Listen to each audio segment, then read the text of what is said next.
226 cross করবো 2026-এ, 300 হয়ে যেতে পারে। হ্যাঁ, পশ্চিমবঙ্গে মুখ্যমন্ত্রী মমতা ব্যানার্জি 300 কেন, তিনি 600 আসন এনে নিতে পারেন। হ্যাঁ, উনি সব পারেন। পৃথিবীতে তো এমন কিছু নেই যেটা মুখ্যমন্ত্রী মমতা ব্যানার্জি পারেন না। তিনি অনেক কিছুই পারেন, এবার যেটা পারেন না সেটা তার ভাইপো অবশিষ্ট হিসেবে পূরণ করে দেয়, কারণ সে 2 বছর বয়স থেকে রাজনীতি করছে। দিদি বলছি, ভোটে জেতার পরে ভাইপো কি করবে বলেছে তুমি জানো তো?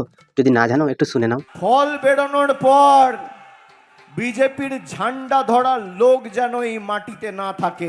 হ্যাঁ পিসি, যেটা তুমি তোমার নিজের মুখে বলতে পারোনি সেটা তোমার ভাইপো পুরো বাপের ব্যাটার মতো বলেছে, যে বিজেপির ঝান্ডা ধরার মতো নেতা যেন না থাকে আবার এই মাটিতে, মানে ভোট জিতে এলে এই মাটিতেই ওদেরকে পুঁতে দেবে, এটাই ইনডাইরেক্ট ভাবে বলতে চাইলো। समझ रहे हो ना? বলছি রাজনীতি তো 2 বছর বয়স থেকে করে, একটু সুশিক্ষা নিজের ভাইপোকে দিতে পারোনি? তোমার ভাইপো এরকম কটু কথা বলছে, আসলে 2011 সালের পরে ওটাকে এনে বসিয়েছো তো, তাই কোথায় কি বলতে হবে, মানুষজনের সাথে কিভাবে ব্যবহার করতে হবে সেটা ইনারা জানেন না। ইনারা পক্ষপাতিত্বের কথা বলেন। হ্যাঁ, অভিষেক ব্যানার্জি তৃণমূলের সেকেন্ড ইন কমান্ড, মানে বিজেপির লোকগুলোকে সব কি মেরে ফেলবে না কি করবে? তুমি একটা গণতান্ত্রিক রাষ্ট্রের একজন সাংসদ হয়ে তুমি বলছো যে বিজেপির কোনো নেতাকে তুমি এই মাটিতে আর রাখবে না ঝান্ডা ধরার জন্য। কি করবে লোকগুলোকে নিয়ে? বলো কি করবে? কালীঘাটে ওদেরকে দিয়ে বেআইনি কাজ করাবে, না তোমার ওই যে কয়লা চুরি বালি চুরিতে কাজে লাগাবে? মানুষ যে বিপুল ভাবে ভোট দিয়েছে, আমার তাদের প্রতি পুরো ভরসা, বিশ্বাস, আস্থা আছে। হ্যাঁ, এরকম ডায়লগ দিয়ে মোটামুটি মানুষজনকে একটুখানি ভয় টয় দেখিয়ে ভোটটা আদায় করে নেবে আর কি। 2026-এ তুমি 226টার বেশি আসন পাবে। তোমাদের দলের নেতাগুলোর তো মুখের ভাষা এরকম, বলে এইবারই মনে হচ্ছে তোমাদের বিসর্জন হয়ে যাবে, কারণ তোমার ভাইপো যেসব কথাবার্তা বলছে ওই কথাবার্তাতে মানুষজন অন্তত ভোট দেবে না। সিপিএম সরকারেরও এরকম ঔদ্ধত্য হয়েছিল, এইরকম ঔদ্ধত্য সিপিএমের বহু নেতা দেখিয়েছে। তারপরে কি হয়েছে, সবাই একটা ঘর ছাড়া হয়েছিল, 10 বছর 15 বছর সবাই তো ঘর ছাড়া হয়েছিল। তুমি বলেছিলে বদলা নয় বদল চাই, বদল তো তোমার দ্বারা হলো না, তাই এখন তোমার ভাইপো বলছে বদলা নিয়েই ছাড়বে। আমরাও দেখি কেমন করে বদলা নেয়। আর যদি কোনো কারণে মানুষের আশীর্বাদে বিজেপি ক্ষমতায় আসে, তাহলে ভাইপোর জন্য ফাঁসি কাঠের দড়ি আর ফাঁসির মঞ্চ তৈরি আছে। ভাইপো সোজা যাবে, ওখানে ঝুলে পড়বে, সে নিজেই যাবে বলেছে। এটাতে তো বাপের ব্যাটার মতো কথা বললো, বিজেপির ঝান্ডা ধরার মতো লোক থাকবে না। মানুষ যে বিপুল ভাবে ভোট দিয়েছে, হ্যাঁ হ্যাঁ, এতক্ষণে লাইনে এসছে, মানুষ বিপুল পরিমাণে ভোট দিয়েছে, তার মানে কি মানুষ এতদিন পর্যন্ত ভয়ে ভয়ে ভোট দিত, আবার অনেক জায়গায় ছাপ্পাও দিতে, এখন কেন্দ্রীয় বাহিনী দিয়ে পুরো ভোটটা হচ্ছে তো, তাই মানুষ স্বতঃস্ফূর্তভাবে ভোট দিয়েছে। তোমার যে আস্থায় মানুষ মুতে দেবে সেটা তুমি আর কিছুক্ষণ পর, কিছু ঘন্টা অতিবাহিত হলেই তুমি জানতে পেরে যাবে। তাই তুমি একটুখানি নিজেকে সান্ত্বনা দিতে থাকো আর তিহার জেলের জন্য সবকিছু প্যাকিং করে নাও, কারণ ওখানটায় তো আর এসএসকেএম এর মতো তোমাদেরকে ভালো মন্দ রান্না করে খাওয়াবে না, বা তোমাদেরকে পাইচারি করার জন্য কোনো লোন দেবে না, ওই জেলের ভেতরেই পচে মরতে হবে। মানুষজন স্বতঃস্ফূর্তভাবে ভোট দিয়েছে। এতদিন পর্যন্ত মানুষজনকে কিভাবে ভয় দেখিয়ে ভোট লুট করেছিল এরা। পশ্চিমবঙ্গে যেসব মৃত ভোটাররা ছিল সেই সব জায়গায় তৃণমূলের ক্যাডার আগে ভোট দিত। যখন কেন্দ্রীয় বাহিনীর দৌলতে সবাই ভোট দিতে পারছে, তখন মুখ্যমন্ত্রী বলছে মানুষের আশীর্বাদ আমাদের সাথে আছে। কোন আশীর্বাদ মানুষ তোমাদেরকে করবে মিলিয়ে নিও। যতবার এইরকমভাবে স্বতঃস্ফূর্তভাবে মানুষ ভোট দিয়েছে ততবারই এই সরকার উল্টেছে, আর এবারেও তার ব্যতিক্রম হবে না, মিলিয়ে নেবে। বুঝো না এই ব্যাপারটা? এমনকি আমাদের এখানেও ভবানীপুরে সারা রাত ধরে রেড হয়েছে। কেন, পশ্চিমবঙ্গে তো 2 মেদিনীপুর এবং বহু জায়গায় তার সাথে ভোট হয়েছে, কোথাও তো কোনো রেড হয়নি, শুধুমাত্র ভবানীপুরেই রেড হয়েছে। কেন, ওখানটায় কি কোনো মধুচক্র চালাচ্ছিলে নাকি তুমি, যে ভবানীপুরেই শুধু রেড হয়ে যাচ্ছে সারা রাত ধরে? আবার মনে আছে ইডি রেড হয়েছিল, সেখানটায় তুমি গিয়ে ফাইল টাইল চুরি করে এনেছিলে। এবারে তো ভবানীপুরে রেড হচ্ছে, যাও সেখানে গিয়ে কিছু চুরি করে আনো, নাহলে মানুষজনকে আটকাও। ঠান্ডা ঘরের মধ্যে বসে ডায়লগ তো সবাই দিতে পারে। পশ্চিমবঙ্গে মুখ্যমন্ত্রী মমতা ব্যানার্জি এত পরিমাণ স্বার্থান্বেষী মানুষ যে প্রতিবারই তার দলের ছোটখাটো নেতা কর্মীদেরকে এগিয়ে দেয় মরবার জন্য। যখন সিপিএম আমল থেকে চলে আসছে, ওই যে 21শে জুলাই 9 জনকে না 11 জনকে এগিয়ে দিয়েছিল পুলিশের গুলিতে মরে যাওয়ার জন্য, তারপর তাদের লাশ নিয়ে রাজনীতি। ও মা, কি অবস্থা! সেই রকম করে পার্থ চ্যাটার্জি যেরকম করে ফেঁসেছিল, পার্থ চ্যাটার্জিকে তো লাথি মেরে জেলের ভেতরে ঢুকিয়ে দিল। অনুব্রত মণ্ডল, এরা কি শুধুমাত্র একাই টাকা খেয়েছে? এদের টাকা কি আর কেউ কোনোদিনও খায়নি? মানে মুখ্যমন্ত্রী মমতা ব্যানার্জির লজ্জা শরম কিছুই নেই। এনার যদি লজ্জা শরম এতটুকু থেকে থাকতো, তাহলে উনি আজ পর্যন্ত শুধুমাত্র মিথ্যের উপর ভরসা করে এইসব ডায়লগবাজি কথা বলতে আসতেন না। আমি সারা রাত 2 দিন ধরে দু রাত ঘুমাইনি। হ্যাঁ, মানুষজন যে স্বতঃস্ফূর্তভাবে ভোট দিচ্ছে, তুমি ঘুমাবে কি করে? ঘুম তো এমনি তোমার উড়ে গেছে, তোমাকে দেখলেই বোঝা যায় যে তোমার উপর দিয়ে কি পরিমাণ খাটুনিটা যাচ্ছে, তুমি কতটা ভীত এবং সন্ত্রস্ত হয়ে গেছে, পুরো তোমার মুখ দেখলেই বোঝা যাচ্ছে। একজন সিটিং মুখ্যমন্ত্রী, তিনি 2-3 রাত ধরে ঘুমাচ্ছেন না, হেরে যাওয়ার কতটা ভয় ওনাকে তাড়া করছে। আজকে পশ্চিমবঙ্গে ভবানীপুরে এমন একজন মানুষ দাঁড়িয়েছে ওনার বিরুদ্ধে, যে ওনার বুক ধকপুক করছে, কারণ 2021 সালের নির্বাচনে তিনি তো হারা হেরে আবার উপনির্বাচনে মুখ্যমন্ত্রী হয়েছিলেন। সেই ভয়, সেই লজ্জা এখনও তাকে তাড়া করে বেড়াচ্ছে। তাই তিনি 2 রাত কেন, 200 রাতও তিনি ঘুমোতে পারবেন না এই নির্বাচনের রেজাল্ট বেরোলে। যারা বাংলার মানুষকে জব্দ করতে চেয়েছিলেন, জব্দ তারা কিন্তু ভোট বাক্সে হয়ে গেছে। এক মিনিট, যারা বাংলার মানুষকে জব্দ করতে যায়নি, তৃণমূল কংগ্রেসকে জব্দ করতে চেয়েছিল, যারা বাংলার মানুষের ক্ষতি করছে। এরা পশ্চিমবঙ্গে শুধুমাত্র ভোট লুট করা নয়, মানুষজনের, সাধারণ গরিব মানুষের টাকা লুট করেছে। শুধুমাত্র যে মানুষজনকে ভয় দেখানোর চেষ্টা করেছে ওটা নয়, আজকে তৃণমূল কংগ্রেসকে ভয় দেখানোর চেষ্টা করেছে। আজকে মুখ্যমন্ত্রী মমতা ব্যানার্জি তিনি বলছেন, তিনি কাঁদছেন, মানুষের অধিকার কেড়ে নেওয়া হচ্ছে।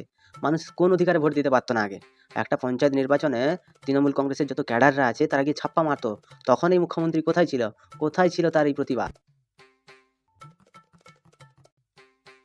226 ক্রস করবো 2026। কনফিডেন্স ভালো, কিন্তু ওভার কনফিডেন্স একদমই ভালো নয়। এই ওভার কনফিডেন্সের জন্য কেজরিওয়াল বাল ছিঁড়তে গেছে, তিনি পুরোটাই ফেঁসে গেছেন।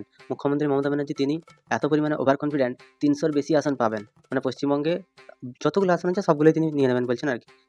রাত্রিবেলা ঘুম হয়নি তো একটু নেশা টেশা করে ফেলেছেন হয়তো, কারণ বাংলা মদ তো পাউচে বিক্রি হয় মুখ্যমন্ত্রীর অনুপ্রেরণায়, তাই অনুব্রতর সাথে বসে হয়তো মেরেই দিয়েছেন দুঢোক, তাই নেশা হয়ে গেছে মুখ্যমন্ত্রীর। এই নেশা কঠিন নেশা, এই নেশা যাকে ধরে আর ছাড়তেই চায় না। এবং আজকে তো আপনারা জানেন নিরপেক্ষতা বলে ভারতবর্ষে কিছু নেই, সব একপক্ষ হয়ে গেছে। হ্যাঁ দিদি, ভারতবর্ষে আর নিরপেক্ষতা বলে কিছুই নেই, সব কিছু শেষ হয়ে গেছে, সব শেষ। যেরকম করে 26,000 জন শিক্ষক যখন রাস্তায় নেমেছিল, তখন মুখ্যমন্ত্রী মমতা ব্যানার্জি তাদের পাশে না থেকে তাদের বুকে লাথি মেরেছিলেন, তাদের ফোঁদে লাথি মেরেছিলেন, তাদেরকে হেনস্থা করেছিলেন। তখন কিন্তু তিনি তৃণমূল কংগ্রেসের পক্ষ নিয়েছিলেন, শিক্ষকদের পক্ষ নেননি। তিনি শুধুমাত্র একটা কথাই বলেছিলেন, আপনারা স্কুলে যান, আমি আপনাদের পাশে আছি। পাশে থেকে ওনাদের চাকরিটা খেয়ে নিলেন, যেই বিছানায় শুবেন সেই বিছানায় মুতে দেবেন, এমন মুখ্যমন্ত্রী ইনি।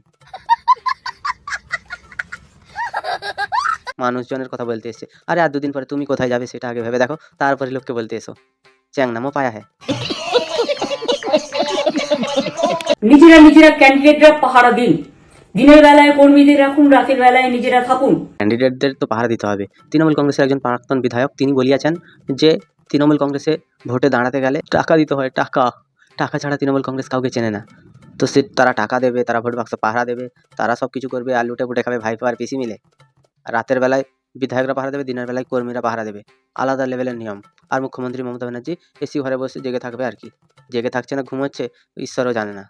ইনি নাকি 20 বছর ধরে মুড়ি খেয়ে আছেন। চ্যাংনামো কথাবার্তার বেলায় মুখ্যমন্ত্রী সবার আগে, তার হাড়গোড় সব ভাঙা, কিন্তু তাকে তুমি কিন্তু খুঁড়িয়ে চলতে দেখতেই পাবে না। সিপিএম আমলে স্বাস্থ্যের এত ভালো অবস্থা ছিল যে মুখ্যমন্ত্রীকে সারিয়ে দিয়েছিল। এখনকার দিনে মুখ্যমন্ত্রীর পা হাত ভেঙে যাক আর সারাতে পারবে না। সেন্ট্রাল ফোর্স যে ব্যবহার কাল করেছে এবং তাতে যে নতুন পুলিশগুলো অ্যাপয়েন্টমেন্ট হয়েছিল যারা আমার হাতে ছিল না। হ্যাঁ, সেই জন্যই তো মানুষ স্বতঃস্ফূর্তভাবে ভোট দিতে পারছে। ভোট কেন্দ্রে বৃদ্ধ থেকে মায়েরা থেকে বোনেরা সবাই এসে ভোট দিতে পারছে, এবং কেন্দ্রীয় বাহিনী সবাইকে মা বলে সম্বোধন করছে, মা আপ যাইয়ে, বেহেন আপ যাও, এরকম করে ভোট দেওয়ানো করাচ্ছে। আমি ভাই নিজের চোখে দেখেছি, আমি নিজে ভোট দিয়েছি। সেটা দেখে মুখ্যমন্ত্রী ফাটছে যে কেন্দ্রীয় বাহিনী এত ভালো ব্যবহার করছে কি করে। এই প্রথমবার পশ্চিমবঙ্গে কোনো একটা দল যারা কেন্দ্রীয় ক্ষমতায় এসে একটা নিরপেক্ষভাবে ভোট করালো। এই নির্বাচন কমিশনারকে অনেক অনেক ধন্যবাদ, যারা পশ্চিমবঙ্গের মানুষকে ভোট দেওয়ার সুযোগ করে দিয়েছে। আর এই যে মারার কথা বলছে মেয়ে বাচ্চাদেরকে, কিছু না করলে তো এমনি সব কিছু হয়ে যায় না, তাই না? নিশ্চয়ই এই মা বোনেরা কিছু তো করেছিল, নাহলে কেন্দ্রীয় বাহিনী হঠাৎ করে কাউকে কেন মারবে আমাকে বলতে পারো? শীতলকুচির কথা মনে আছে? মুখ্যমন্ত্রী বললো এমনি গুলি চালিয়ে দিয়েছে, কিন্তু কি জন্য চালিয়েছে সেটা মুখ্যমন্ত্রী পরে আবার বললো। তারা ভীষণ মেয়েদের মেরেছে, বাচ্চাদেরও মেরেছে, মহিলাদেরও মেরেছে। খুব কষ্ট হয়েছে বলো, বাচ্চাদেরকে মেরেছে, মহিলাদেরকে মেরেছে। বলছি ভোট দেওয়ার পরে মহিলারা বাচ্চারা ওখানে কি করছিল? মারবে নাকি ফুল দিয়ে পুজো করবে? আর পশ্চিমবঙ্গের ইতিহাসে এইরকমভাবে কাউকে মারেনি কেন্দ্রীয় বাহিনী। অন্তত যেই মানুষগুলো রক্ষা করে, যেই মানুষগুলোকে বাঁচানোর জন্য বর্ডারে তারা সারা জীবনটা দিয়ে দেয়, সেখানটায় মুখ্যমন্ত্রী মমতা ব্যানার্জি বলছে বাচ্চাদেরকে মেরেছে। আমরা জানি ভারতীয় ফোর্স কি আর কেন মারে, চিটিংবাজি ধাপ্পাবাজি এগুলোর জন্যই মারে। তৃণমূল কংগ্রেস এমন একটা দল যেখানে ধাপ্পাবাজি তাদের রক্তে মিশে আছে, তাই মার খেয়েছে। এই দয়াগুলো কোথায় ঢুকিয়ে রেখেছিলে? এগুলো তখন বার করলে একটু কাজে দিত, পশ্চিমবঙ্গের মানুষ বেঁচে যেত। তোমার মতো অভদ্র মহিলার হাত থেকে পশ্চিমবঙ্গের মানুষ বেঁচে যেত। এখন দয়া দেখাতে এসছো, কেন্দ্রীয় বাহিনী মেরেছে, যখন পুলিশ দিয়ে শিক্ষকদের উপর অত্যাচার করেছিলে ভুলে গেছো? যখন পুলিশ দিয়ে অভয়ের মাকে মেরেছিলে, তার শাঁখা ভেঙে দিয়েছিলে, সব ভুলে গেছো? দেখো, তুমি যাকে কষ্ট দেবে সেই কষ্ট আবার ঘুরে ফিরে তোমার কাছে আসবে, সেটাই হচ্ছে এখন।